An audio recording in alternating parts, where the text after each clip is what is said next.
Hello students, आइए आज एक केस समझते हैं। Carlill versus carbolic smoke ball company. ये कॉन्ट्रैक्ट लॉ का एक इंपॉर्टेंट केस है जिसमें जनरल ऑफर को समझते हैं कि उसका एक्सेप्टेंस कैसे होता है और उसका कम्युनिकेशन कैसे होता है। शुरू करते हैं इसके फैक्ट से।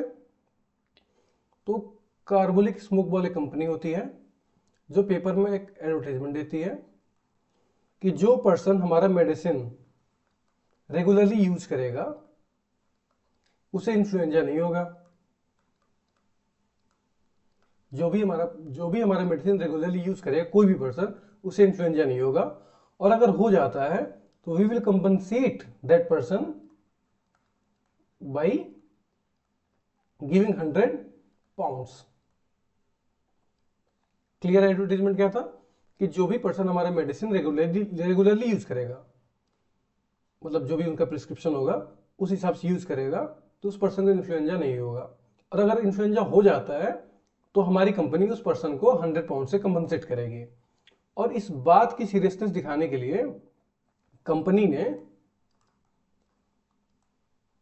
1000 पाउंड्स बैंक में डिपॉजिट किए। एक बैंक में डिपॉजिट कर दिया कि देखिए भाई, हम सीरियस हैं और ये 1000 पाउंड्स हम इसी चीज के लिए डिपॉजिट कर रहे हैं कि जिसको भी इन्फ्लुएंजा अगर हो जाता है तो वी विल कंपनसेट हिम। एक पर्सन होता है, ये मान लीजिए, जो इस मेडिसिन को रेगुलरली यूज करता है, जो भी उनका प्रिस्क्रिप्शन होता है उस हिसाब से, लेकिन उसको इन्फ्लुएंजा हो जाता है। इन्फ्लुएंजा हो जाता है उसे, तो वो कंपनी के पास जाता है कि कहता है कि भाई आपने एडवर्टीजमेंट दिया था,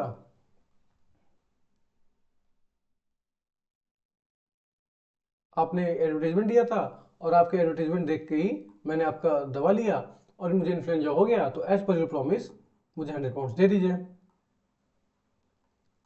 कंपनी यहाँ मना कर देती है कि कौन सा प्रॉमिस, कौन सा कॉन्ट्रैक्ट, हमारे बीच में कोई कॉन्ट्रैक्ट नहीं है, तो हम आपको क्यों पैसे दें।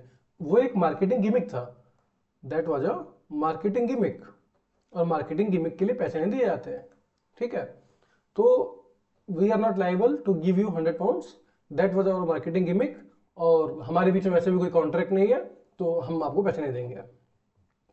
ये जो पर्सन होता है वो जाता है कोर्ट के पास। ये जो पर्सन होता है वो जाता है कोर्ट के पास। कोर्ट के पास ये सवाल है, क्या ये कॉन्ट्रैक्ट है या नहीं। चलिए, तो आप सबको पता होगा कॉन्ट्रैक्ट के लिए दो चीज रिक्वायर्ड है।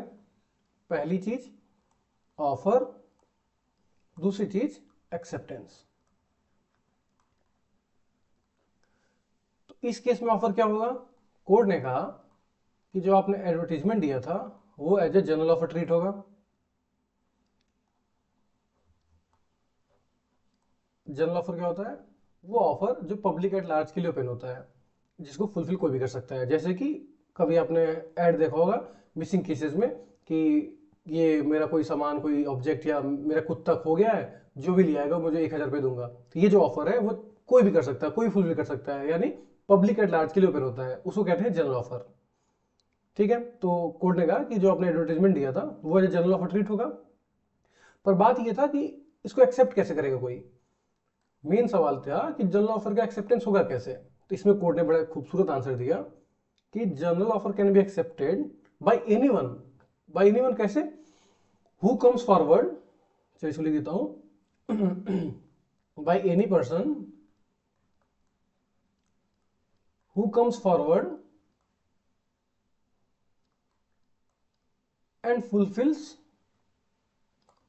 और परफॉर्म्स द कंडीशंस।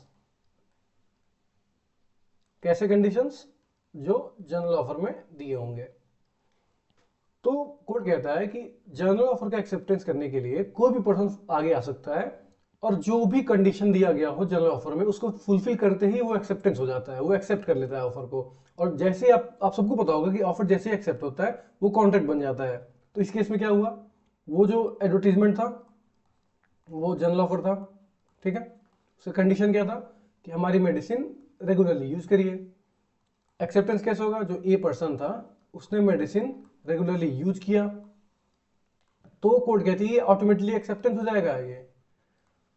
ये ऑफर था और ये ऑटोमेटिकली एक्सेप्टेंस हो गया ये, है ना। और इसमें कोर्ट कहती है कि भाई देखिए, जनरल ऑफर के जो एक्सेप्टेंस होते हैं उसको कम्युनिकेशन करने की जरूरत नहीं है, वो जैसे आपने कंडीशन फुलफिल किया या कंडीशन को परफॉर्म कर दिया, वो एक्सेप्टेंस हो गया और कम्युनिकेशन भी हो गया, ठीक है। तो जैसे ऑफर एक्सेप्ट हो गया, वो बन गया कॉन्ट्रैक्ट। अगर कॉन्ट्रैक्ट बन गया तो कंपनी लायबल होगी देने के लिए 100 पाउंड्स। तो कंपनी यहाँ पे एक और बात कहती है कि देखिए जी, हमारा इंटेंशन टू क्रिएट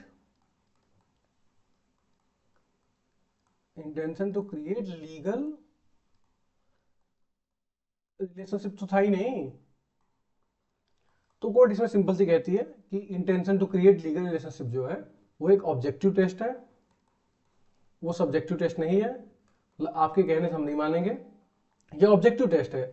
मतलब कि आपके जो एक्टिविटीज है, आपके जो जो भी आपने किया है, उसको देख के सामने वाले को पता चलेगा कि वो इंटेंशन था कि नहीं। तो इस केस में कंपनी ने 1000 पाउंड जो जमा कराए थे बैंक के पास, वो सीरियसनेस शो करती है और उसको देख के पता चलता है कि कंपनी के इंटेंशन तो थे।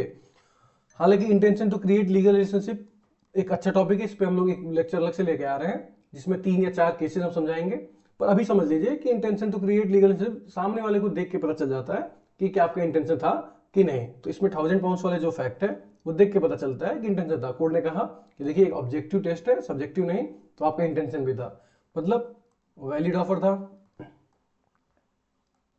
Plus valid acceptance,